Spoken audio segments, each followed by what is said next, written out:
Hi guys, इस video में हम थर्मोडायनेमिक्स से कुछ इंपॉर्टेंट टर्म्स को डिस्कस करेंगे। ठीक है। सबसे पहले देखो सिस्टम क्या होती है। तो सिस्टम यूनिवर्स की वो पार्ट होती है जो कि अंडर ऑब्जर्वेशन होती है। ठीक है।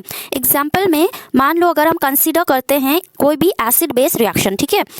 लेट्स कंसीडर कि हम hydrochloric acid plus sodium hydroxide base के बीच में रिएक्शन को कंसीडर करते हैं। ठीक है। So this is basically neutralization reaction है ना, क्योंकि इनके रिएक्शन के बाद हमें सॉल्ट देखने को मिलेगी। जिस भी टेस्ट ट्यूब में हम ये रिएक्शन कराएंगे एसिड बेस की, उस टेस्ट ट्यूब के अंदर जो सोल्यूशन प्रेजेंट होगी वो बेसिकली उसे हम सिस्टम कंसीडर करेंगे। ठीक है।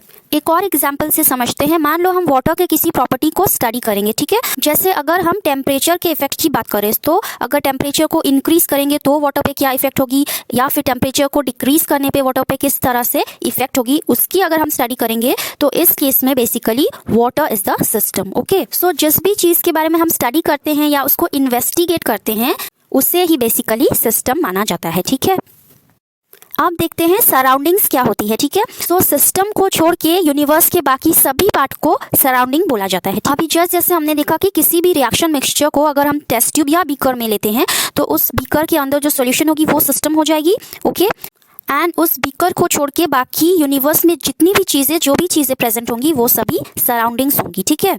एंड सिस्टम हमेशा ही सराउंडिंग से सेपरेटेड होती है किसी भी रियल या फिर इमेजिनरी बाउंड्रीज से। ओके। हम कह सकते हैं कि universe is basically the summation of system plus surroundings. Okay. इस वीडियो में इतना ही। प्लीज लाइक शेयर कमेंट करो एंड जल्दी से चैनल को सब्सक्राइब भी कर लो। ओके।